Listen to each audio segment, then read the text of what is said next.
Hello everyone, welcome to Topic of the Day. In this edition, we shall be discussing about the minimum support price. Now recently this was in news as the Union government has approved the minimum support price MSP for Kharif season 2022-23. So what is the minimum support price? Well, it is the price at which the government is supposed to procure or buy that crop from the farmers if the market price falls below it. Now let's discuss the objectives of providing MSP. Firstly, it incentivizes the production of certain crops, that is, it gives food security. Also, it creates the benchmark for announced commodities and substitutes.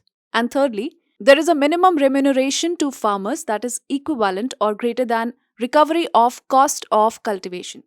Now, if we talk about the crops covered under MSP, the minimum support prices MSP covers 22 mandated crop and fair and a remunerative price for sugarcane. MSP of Thorea, that is a pulse, and dehusked coconut are fixed on the basis of MSPs of rapeseed or mustard and copra, that is dried coconut kernels, respectively. There are 7 types of cereals included: paddy, wheat, maize, bajra, jowar, ragi, and barley. Also, we have 5 types of pulses: chana, arhar or tuar dal, urad, moong and masoor dal. We have 7 oil seeds, rape seeds that involve mustard, groundnut, soya bean, sunflower, sesamum, safflower, Niger seeds. 4 commercial crops: cotton, sugarcane, copra and raw jute. Now, who decides what the MSP would be and how? The Union government, on the recommendation of Commission for Agricultural Costs and Prices (CACP), and CCEA, that is the Cabinet Committee on Economic Affairs, that is chaired by the Prime Minister, takes the final decision on MSP.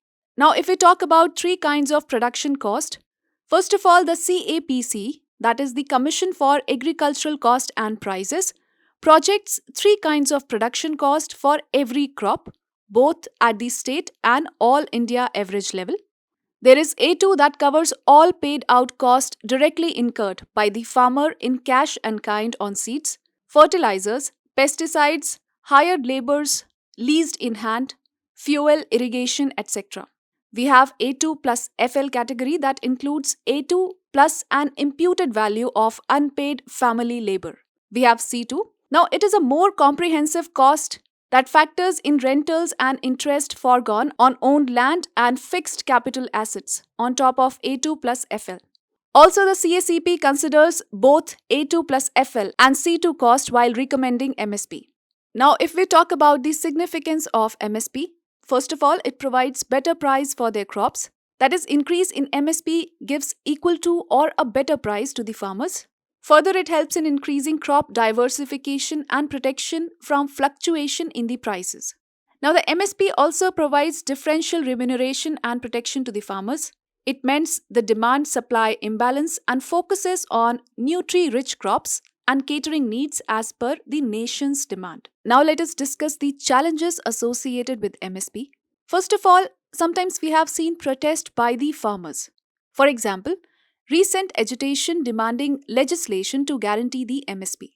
Secondly, if we see MSP and inflation, though it is taken into account, the frequent increase in MSP can lead to inflation. Thirdly, sometimes there is rising input cost than the sale prices and it leads to less income to the farmers. Moreover, there is no mechanism that guarantees that every farmer can get at least the MSP as the floor price in the market. Further on, we have restriction in exports. Now, due to restrictions under the WTO norms, that grain stocks with the Food Corporation of India (FCI), which is being heavily subsidized due to MSP, cannot be exported. Further on, there is limiting awareness among the small and marginalized farmers. And also, the economic cost of procured rice and wheat is much higher for the FCI than the market price of the same. Now, what can be the possible way forward to this scenario? First of all, to resolve the farmers' issues or insecurities, all the stakeholders involved can amicably resolve and discuss these issues. Secondly, proper and rigorous implementation of the ambitious project like ENAM, that is National Agricultural Market, doubling the farmers' income by 2022, Price Stabilization Fund, and the recommendations of Swaminathan and Shanta Kumar Committee is required. We can also focus on strengthening the Farmers Producer Organization FPO. Now let us take up a practice question on this topic. With reference to the minimum support price, consider the following statements. First, the Commission for Agricultural Cost and Prices recommends the MSP. Second, the Cabinet Committee on Economic Affairs take the final decision on MSP. Third, copra and dehusked coconut are items included in the mandated crops for MSP. Now, which of these statements given above are correct? You can write your answers in the comment section below.